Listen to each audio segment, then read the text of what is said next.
사랑하는 성도 여러분, 오늘 우리는 하나님의 부르심에 따라 끊임없이 자신의 믿음을 점검하며 걸어갔던 한 목회자의 진솔한 여정을 함께 나누고자 합니다.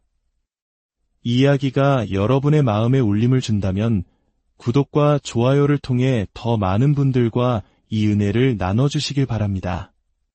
주님의 이름으로 여러분의 삶에 평안과 축복이 가득하기를 기도합니다. 지금부터 프랜시스 첸 목사님의 신앙 여정을 깊이 들여다보겠습니다. 우리 각자에게는 오랜 시간 동안 당연하게 여겨온 신앙의 틀, 즉 신학적 울타리가 있습니다. 그 울타리 안에서 우리는 안정감을 느끼고 모든 것을 명확하게 이해하고 있다고 생각하곤 합니다. 오늘 우리가 이야기할 프랜시스 첸 목사님 역시 한때는 매우 견고하고 명확한 신학적 성체 안에 머물렀던 인물이었습니다. 그는 보수적인 복음주의 신학의 거장으로 알려진 존 맥아더 목사님이 세운 마스터스 신학교 출신입니다.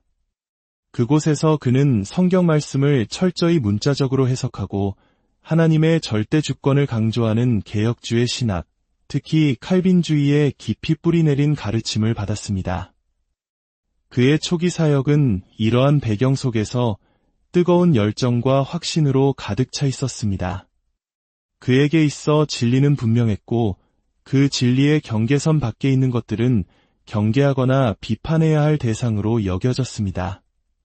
특히 방언이나 예언, 치유와 같은 성령의 초자연적인 은사를 강조하는 은사주의 운동에 대해서는 매우 비판적인 시각을 가지고 있었습니다. 그의 머릿속에서 은사주의 신학자라는 말은 마치 차가운 불처럼 형용모순에 가까웠습니다. 그는 은사주의자들이 하나님의 말씀을 깊이 연구하기보다는 개인적인 감정이나 환상, 꿈과 같은 주관적인 체험에 의존한다고 생각했습니다. 이것이 바로 그의 여정이 시작된 출발점이었습니다. 견고한 성벽과도 같았던 그의 신념체계는 흔들릴 일이 없어 보였습니다. 하지만 하나님께서는 때로 우리가 가장 예상치 못한 만남을 통해 우리의 세계를 넓히십니다. 프랜시스 첸 목사님의 변화는 한 도시 빈민 사역단체의 이사회에 참여하면서 시작되었습니다. 그곳에서 그는 잭 헤이포드라는 이름의 목사님을 만나게 됩니다. 잭 헤이포드 목사님은 첸 목사님이 다녔던 신학교에서는 은사주의자라는 이유로 비판적으로 평가받던 인물이었습니다. 처음에는 선입견을 가지고 그를 대했지만 함께 시간을 보내며 그의 삶을 가까이서 지켜보게 되면서 첸 목사님은 큰 충격에 빠졌습니다. 어느 날 잭 헤이포드 목사님이 직원들을 대상으로 성경을 가르치는 자리가 있었습니다. 첸 목사님은 그가 감정적인 이야기나 하리라 예상했지만 헤이포드 목사님은 히브리어 성경을 펼쳐놓고 단어 하나하나의 동사 형태를 분석하며 말씀의 깊은 의미를 파헤쳤습니다. 그 지적인 깊이와 통찰력은 첸 목사님의 예상을 완전히 뛰어넘는 것이었습니다. 더욱 놀라웠던 것은 그의 인격과 삶의 열매였습니다. 사람들을 향한 진실한 사랑, 그리고 그의 삶에서 자연스럽게 흘러나오는 사랑과 희락, 화평과 같은 성령의 열매들은 첸 목사님으로 하여금 스스로에게 질문을 던지게 만들었습니다. 내가 틀렸다고 생각했던 저 사람에게서 왜 이토록 그리스도의 향기가 진하게 느껴지는가? 그는 내가 가진 지식보다 더 깊은 지혜와 하나님을 향한 사랑을 가지고 있는 것이 아닐까? 이 만남은 그의 견고했던 패러다임을 산산조각내는 망치와도 같았습니다. 그는 자신이 그동안 얼마나 좁은 시야로 다른 그리스도인들을 판단해왔는지 깨닫기 시작했습니다. 이 경험을 시작으로 그는 자신과 다른 신앙의 색깔을 가진 형제자매들에게 마음의 문을 열기 시작했습니다. 그의 여정은 더욱 과감한 방향으로 나아갔습니다. 그는 많은 보수적인 복음주의자들이 이단시하거나 극도로 경계하는 단체인 아이압의 컨퍼런스의 강사로 서게 됩니다. 이 결정이 알려지자 그에게는 엄청난 비난과 증오가 담긴 이메일이 쏟아졌습니다. 동역자들은 그를 말렸고 어떤 이들은 그가 진리를 버렸다고 비난했습니다. 두려운 마음이 들었던 그는 존경하던 존 파이퍼 목사님에게 조언을 구했습니다.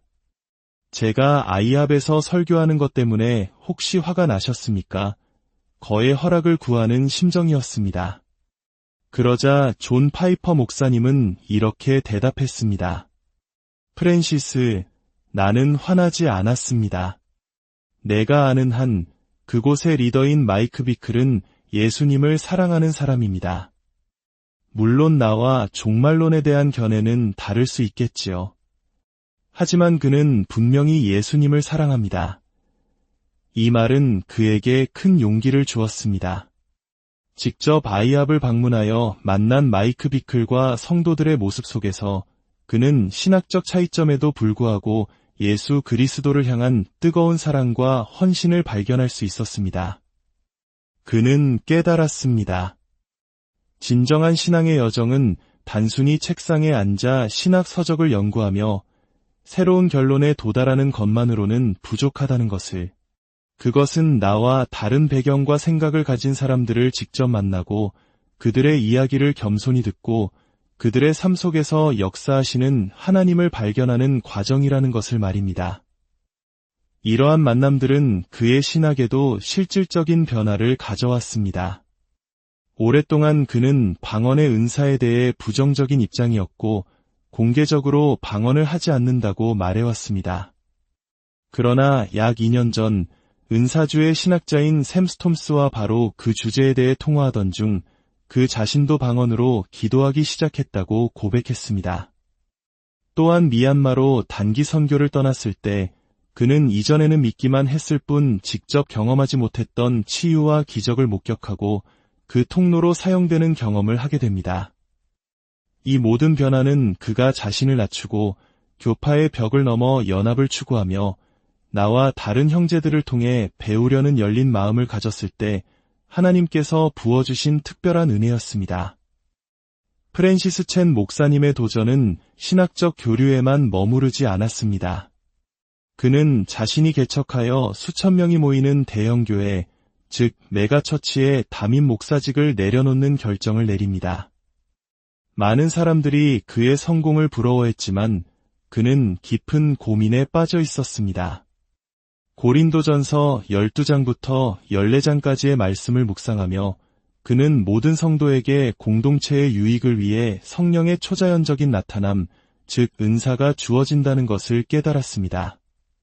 그러나 5,000명의 성도가 그저 한 명의 설교를 듣기만 하는 구조 속에서는 대부분의 성도들이 하나님께서 주신 귀한 은사를 사용할 기회조차 얻지 못하고 있었습니다.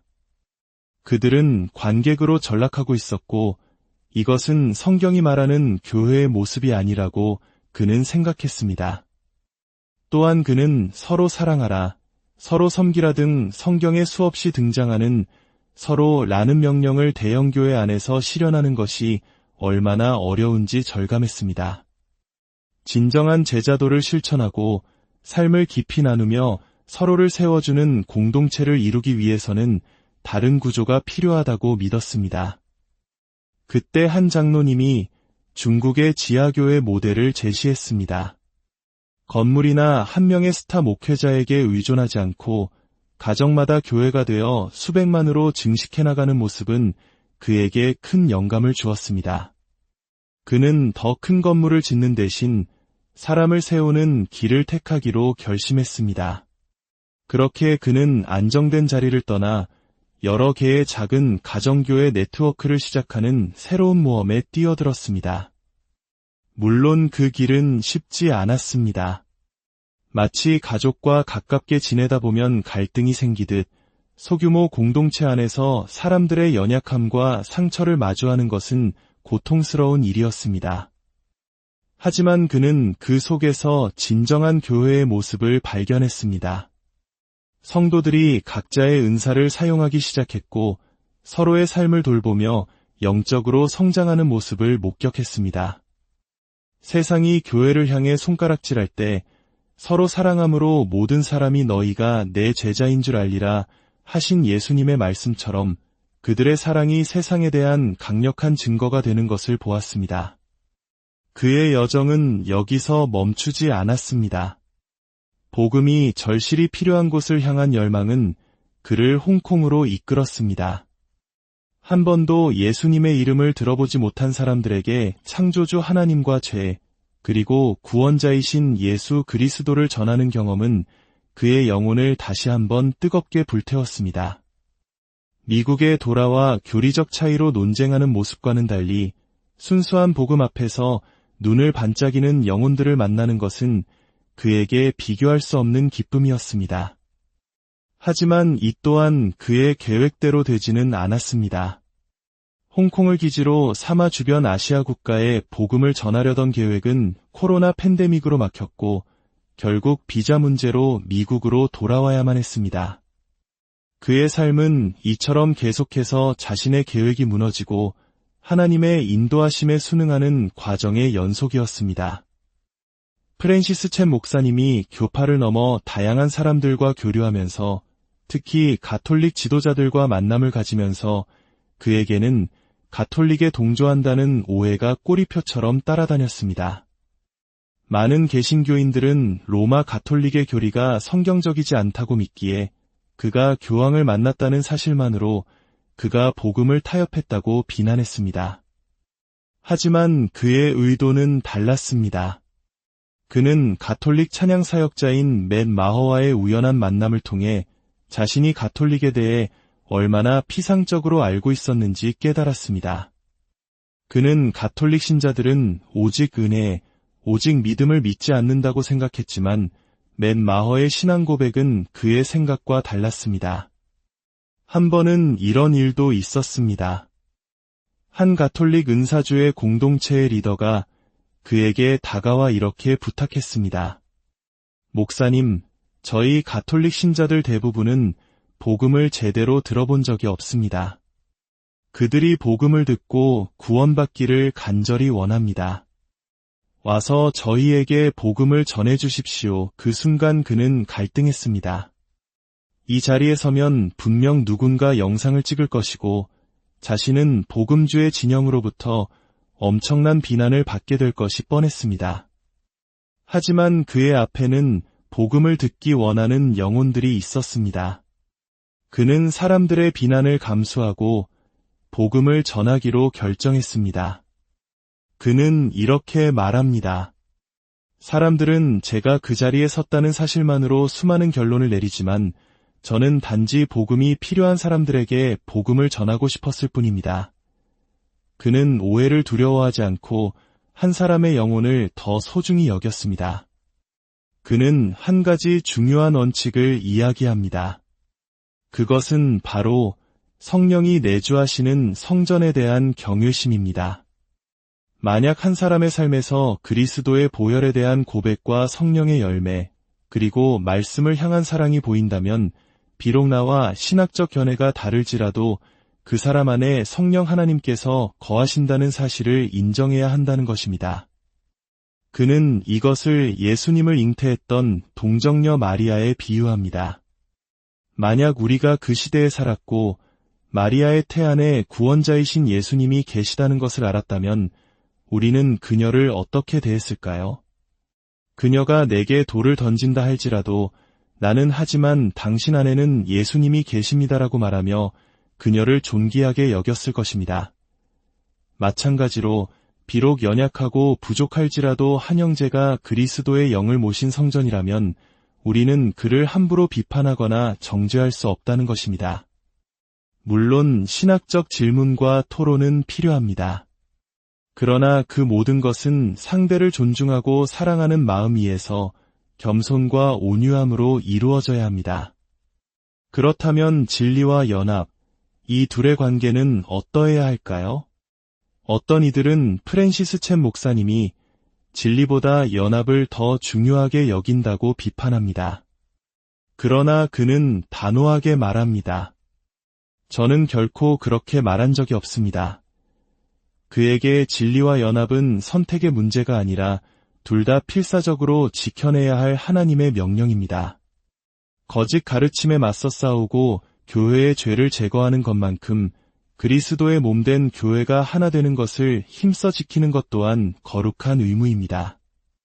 많은 사람들이 진리를 수호한다는 명분 아래 너무나 쉽게 교회의 연합을 깨뜨리지만 주님께서 피로 값주고 사신 교회를 나누는 것은 결코 가벼운 일이 아닙니다.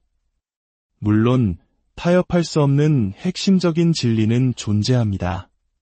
삼위일체 하나님, 예수 그리스도의 완전한 신성과 인성, 십자가의 대속, 그리고 오직 믿음으로 말미암는 구원과 같은 복음의 본질은 결코 양보할 수 없는 것입니다. 이러한 근본적인 진리를 부정하는 이들과는 연합할 수 없습니다. 그러나 종말론, 은사, 세례 방식과 같은 비본질적인 문제에 있어서는 우리는 서로의 다름을 인정하고 사랑으로 하나 되기를 힘써야 합니다. 프랜시스 첸 목사님의 여정은 우리에게 중요한 질문을 던집니다. 우리는 얼마나 자주 내가 옳다는 확신 속에서 다른 형제자매들을 쉽게 판단하고 정죄하고 있지는 않습니까? 나의 지식, 나의 경험, 나의 교단만이 유일한 진리라고 생각하며 교만한 마음을 품고 있지는 않습니까? 그의 삶은 완벽한 정답을 제시하는 것이 아니라 하나의 태도를 보여줍니다. 그것은 바로 무릎 꿇는 겸손의 태도입니다. 그는 매일 자신의 얼굴을 땅에 대고 엎드려 하나님의 영이 자신을 인도해 주시기를 간구한다고 말합니다. 그리고 나와 다른 형제를 만날 때 내가 저 사람보다 더 똑똑해서 더 열심히 공부해서 혹은 더 거룩해서 옳은 것이 아니다라는 사실을 인정하고 배우려는 자세로 나아갑니다. 이 이야기는 한 사람의 신학적 변화에 대한 기록일 뿐만 아니라 우리 모두가 걸어가야 할 신앙의 여정에 대한 깊은 통찰을 줍니다. 진리를 향한 뜨거운 열정과 동시에 나와 다른 지체를 향한 따뜻한 사랑과 겸손을 잃지 않는 것. 이것이 바로 주님께서 오늘 우리에게 원하시는 모습이 아닐까 생각해 봅니다. 이 이야기가 여러분 각자의 신앙 여정에 깊은 영감과 도전을 주었기를 바랍니다. 주님의 은혜가 여러분과 함께 하시기를